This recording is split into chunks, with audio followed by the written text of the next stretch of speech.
You can see it's a very bright morning today, right here. The sun. I hope the sun behind me doesn't keep you from listening. A subject today is mysticism and the integrated mind. A lot of people think of mysticism, they think of everything's mysterious, you know. Mysticism is just the connection, the perceived connection of oneself to ultimate reality, which people call by many different names, and you can anthropomorphize the thing and see it as a person in some people's minds, and as an interface to deal with the absolute truth. Um, in reality, the things that's done um, to be connected in this way to the sense of oneself as connected to the total whole in a meaningful way. Um, that that connection is an integration, and just looking at it as a brain process, it's an integration. An integration of what? Um, One point that I'd like to make is that just because you think you've had a supernatural kind of experience doesn't mean that you should conclude that it's supernatural. You'd have to know everything about the natural to conclude that.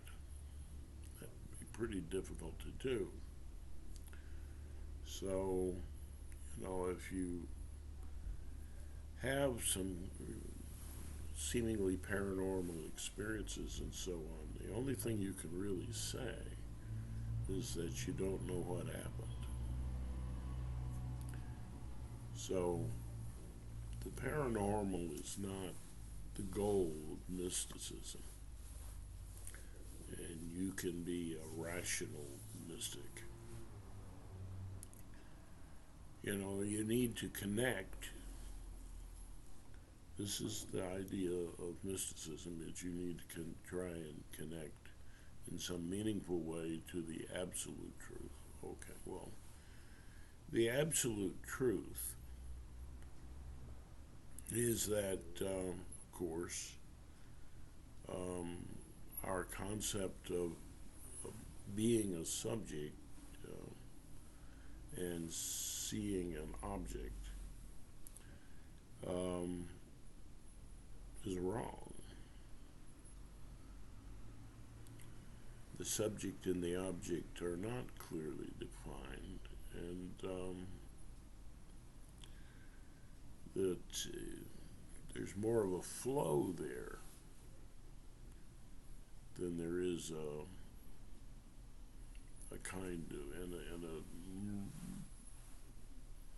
integrated mass than there is a true subject and object in our perceptions. It's a very functional thing to have, is to see things in that way. It's survivally, necessary. But the mystic understands that this is not an accurate view of reality. And when you say supreme reality, you're talking about real reality, something outside of what you perceive or imagine to be real.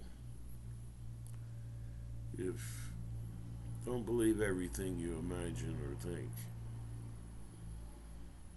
Good admonition. So when you're feeling,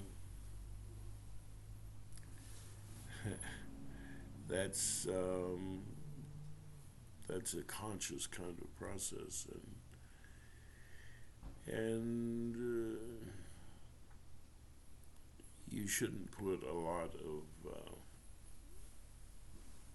to your personal introspective experiences. You shouldn't put a lot of conclusions around it. Probably the fewer the better. But at the same time, we're human beings, and we have a relationship between our conscious, dramatic self and our brain. Our brain is a little more in touch. It's closer to an ultimate reality than what we imagine. And so outside of our imagination is this brain, which is us. It's you. So you hear the idea of aham brahmasmi. I am that Brahman. Well, the Brahman is the ultimate reality is probably in a human perceptual sense, is your brain.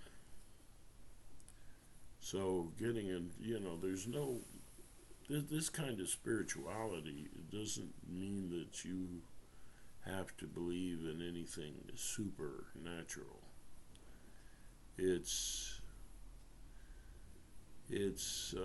But it is rewarding. How so? Well, this kind of integration adds to your flexibility in terms of how to perceive reality and how to create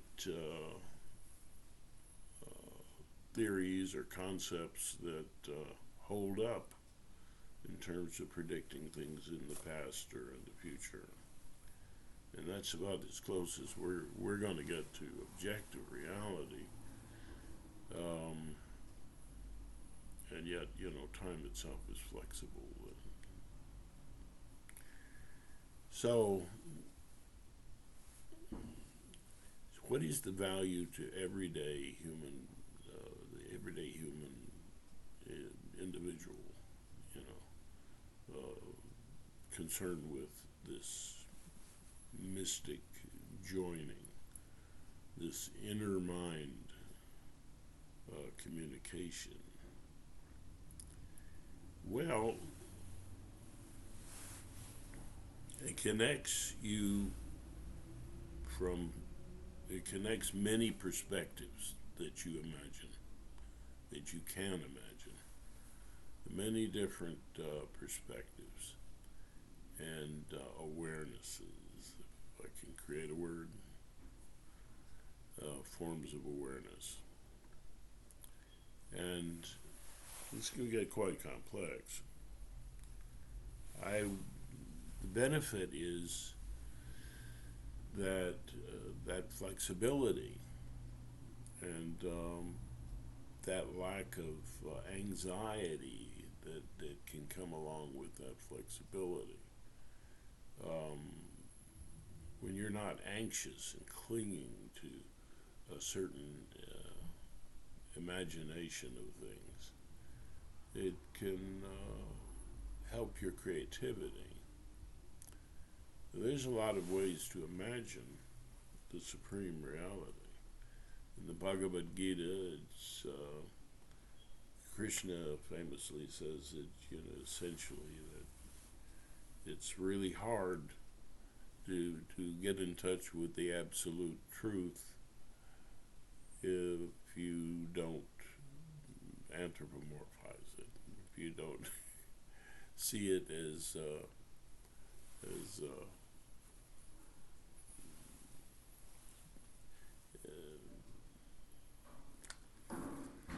as a person,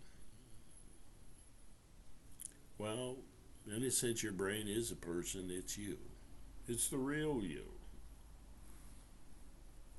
You know, who we think we are, our self-concept, and so on, is not the real you or self.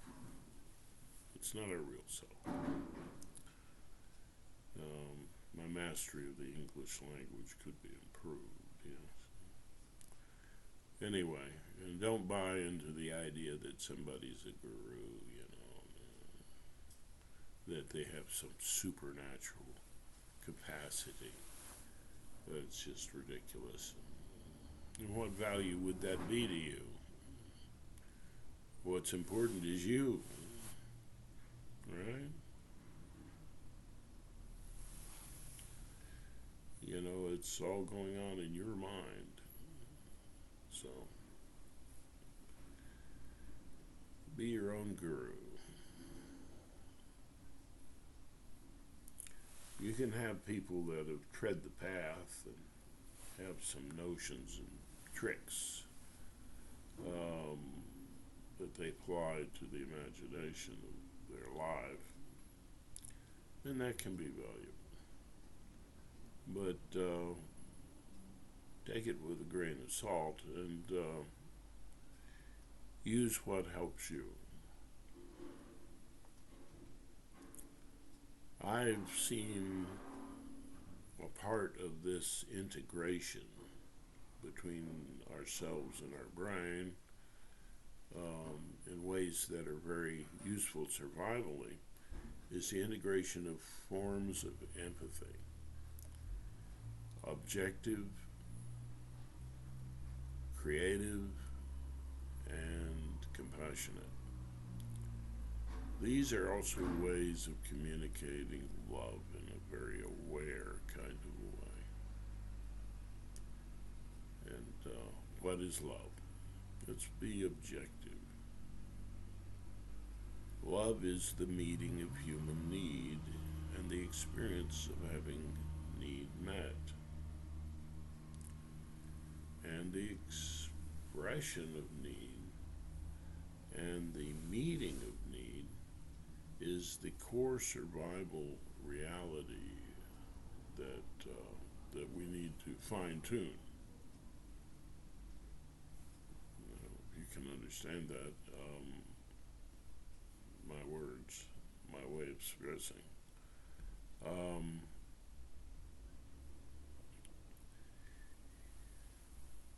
Fine-tuning your ability to cope and to experience life in an integrated way is very important. And the spiritual aspect, I would say, is that from your creative empathy, you develop this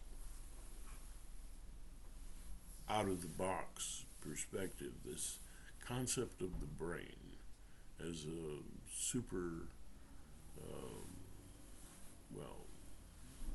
above or outside of your self-concept. A part of you that can see your whole life as a story or a movie. That creative perspective, you know, the attempt to be outside of how you imagine things to be is important. And it's an important spiritual thing because it's the virtue involved I would call art or artfulness, and you know, it's the ability to appreciate the beauty in life, you know, and that's very important to survival, is because otherwise you're depressed, aren't you? So that creative empathy combined with compassionate empathy, which is something that helps people to feel and integrate their feelings. Their feelings are related to needs, which are related to survival, right?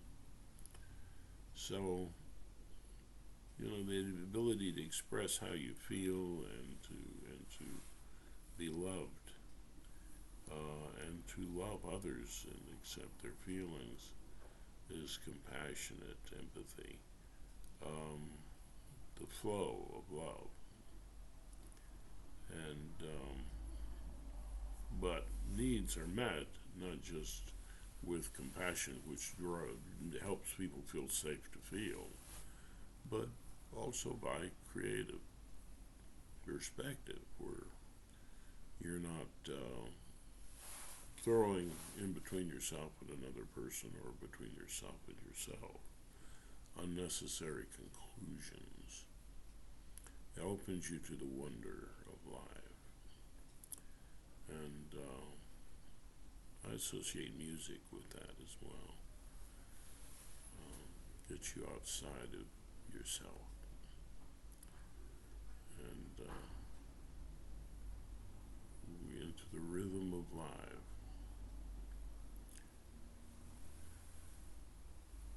Let's go over to objective empathy. Objective empathy is something that is like love, delivering love from a counselor point of view that is aware of the real needs of the person. And you can have that, all these dialogues, if you will, or communications within you between the dramatic experiencing in the timeline person that you imagine yourself to be, usually. And that objectivity helps you with anxieties, and so does the compassionate empathy, and so does the creative empathy can help you with dealing with anxiety, because it empowers you. It works against feelings of helplessness, which is core to why traumas affect us so badly. It's the helplessness. And so this integration helps you to feel more capable.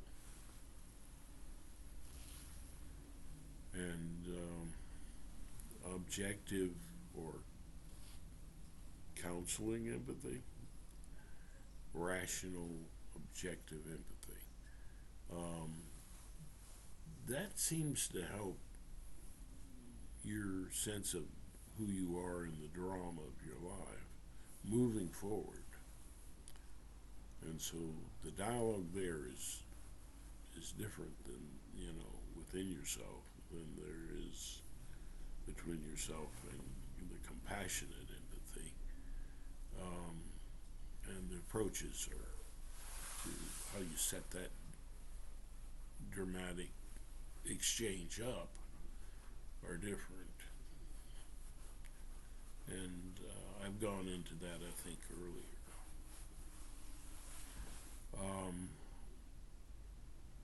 Now the anxiety about life itself, creative empathy really helps that. It helps you get outside of the timeline, the drama of your life. There is this integration is often this kind of dialogue is often not, clearly mentioned or outlined in the way that I've done it. that is a little new. Not unheard of, but a little new, especially integrating all three. But there are three more that are involved with this mystic integration. And it's all part of the love flow. It's part of the dramatic self experiencing things with some help.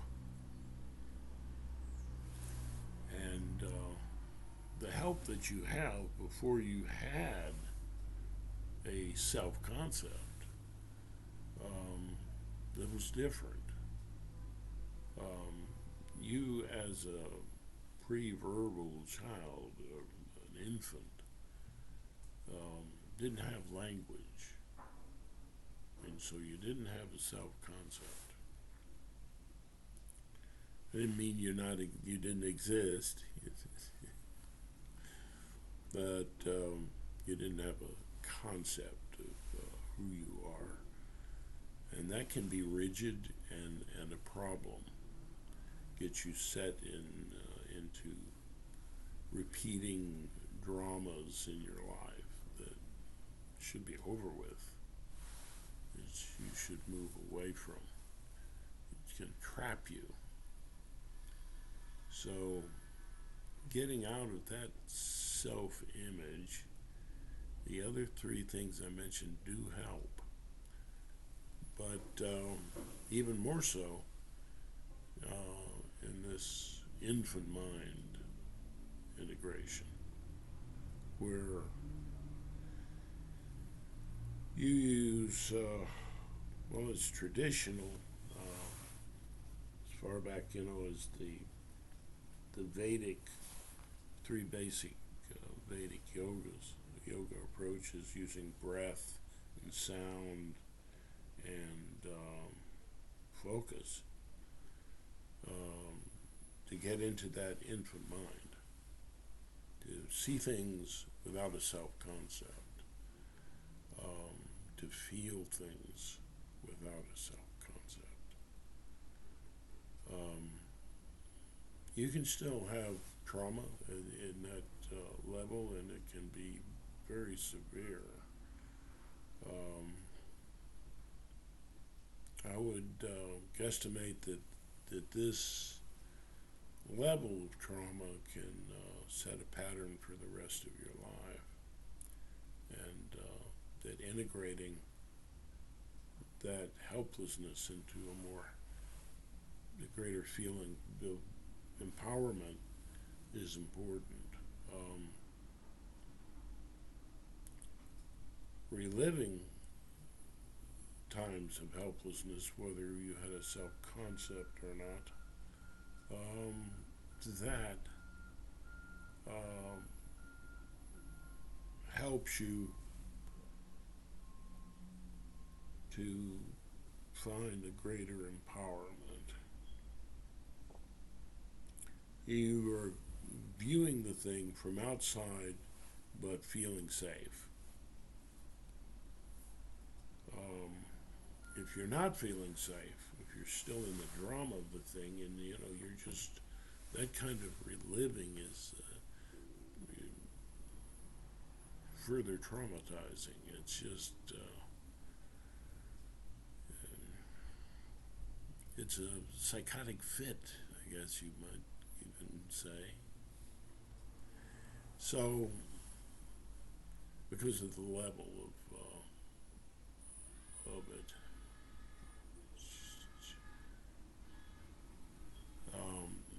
and if you're talking about trauma before you had a self-concept, it's very more severe. And therefore, that's why I threw in the word psychotic.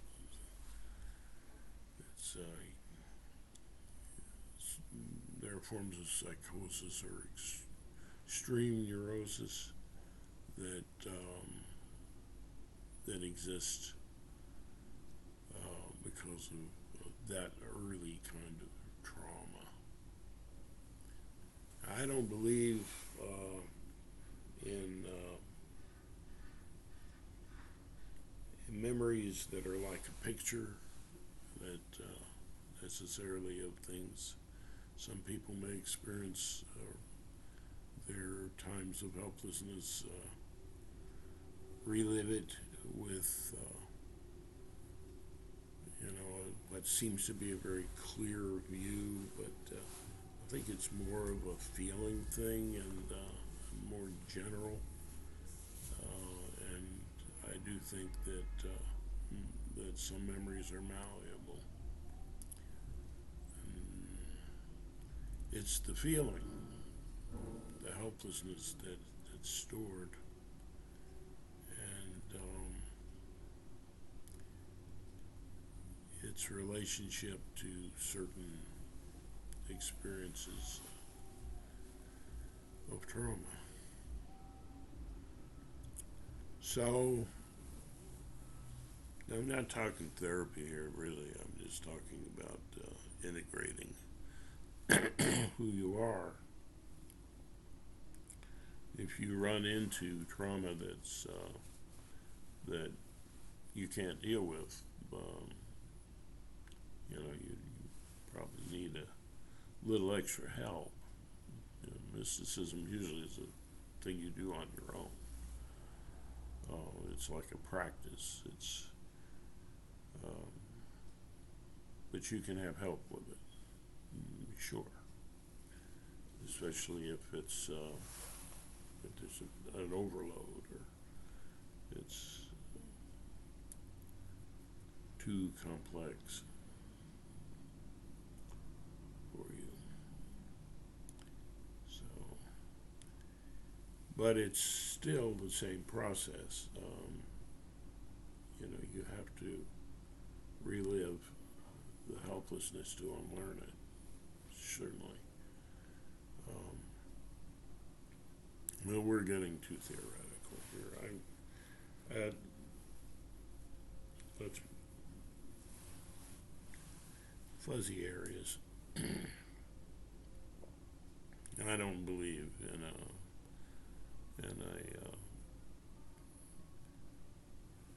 that there's necessarily imprints that are unchanging that are causing the problems with trauma. I don't think it's necessary. I think there's, in a sense, there's an imprint, but the idea that it's not malleable or changeable, I think, is wrong. The nature of memory is a complex subject. What am I saying here? I'm saying that techniques where people go through a traumatic memory with the attempt to change that memory can be useful, I think.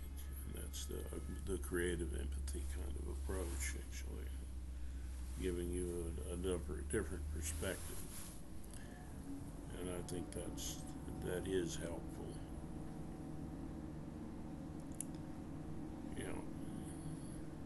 Whereas some people would say no. But I disagree.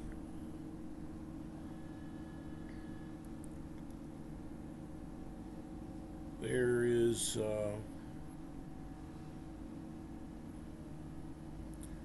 this integration is spiritual because it helps you with the goodness that comes from compassion and the truth,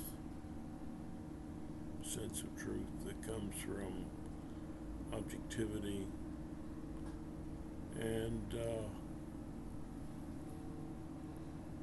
the virtue of art or artfulness from the creative empathy.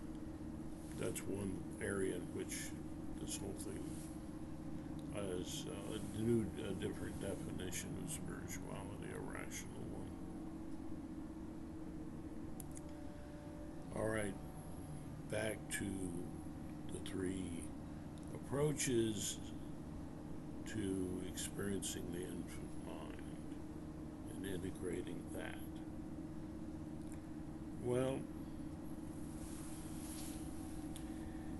there are things that evolved into these forms of empathy. Focus evolved into objectivity. Um, but the infant can focus, and that's a whole different subject of experimentation and study as well. But focus is one ability that you had before you had a subconcept. And not just focus, you had the ability to play,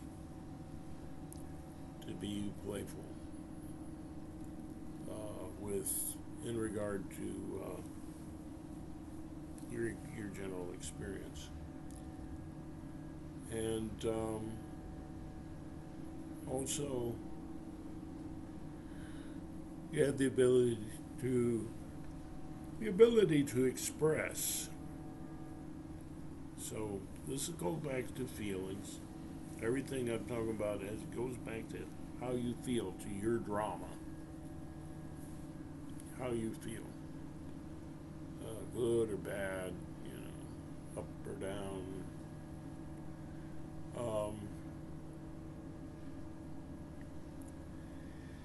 Now I said that objectivity evolved from focus, and what evolved from play will purposeful play, creativity evolved from play, and compassion evolved from expression, the ability to express your feelings. Why? Because compassion helps you to feel safe to express. So that draws out the feeling. A little girl might skin her knee and she might cry for a little bit, but she forgets about it and goes back to playing. But when she sees her mom, suddenly she's holding her knee and crying, expressing her feelings, because she feels safe to feel. And feeling is an important, it is how you integrate. To get in touch with your feelings and to get in touch with how you meet them. And that is mysticism in a nutshell. And it does connect to this mysterious brain, which I say is, some people say there's something beyond the brain. Oh, there might be. I'm saying that there isn't. I'm just saying there's no evidence, but that I know of. Well, it depends on what you call evidence, doesn't it? But there's some wild experiences, and that'll be the subject of another discussion about these issues. I'm not a professional speaker, and if you've endured me to this point, then you're an exceptional human being. Hopefully I'll get better at expressing these concepts.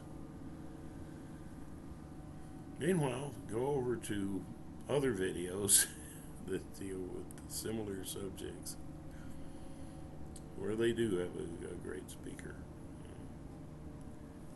Yeah. So, I'm nearsighted, so it's like I didn't need these glasses when I did this. Yeah. Don't buy into the idea that people are perfect and that you should follow them blindly. How would you know? Yeah. Even if they were. Anyway, so not into gurus. I'm not a guru. Nobody's a guru. Okay. And if there is a guru, it's all of us working together in love, as I've said before in a book I wrote. It wasn't a very good book. much of a writer, so I'm trying again. But, I decided I just want to get the message out. Maybe those with greater skills will go on from where I am. I hope this has been informative for you. It can be helpful to you in many ways, and it can help, I think, large health benefits. But to do it, you have to stay inside your comfort zone. That means you're coping with what's going on. You're getting outside of it, or if these kinds of approaches get you outside of it, then you might need a little extra help. So, that's it. As I like to say at the end, phrase or a statement from India that I think is very revealing about the process. It's a way of saying, of giving honor to another person and to yourself at the same time.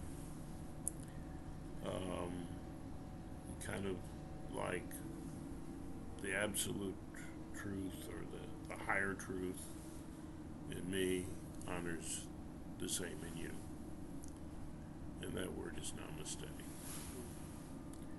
Namaste, and have a good day.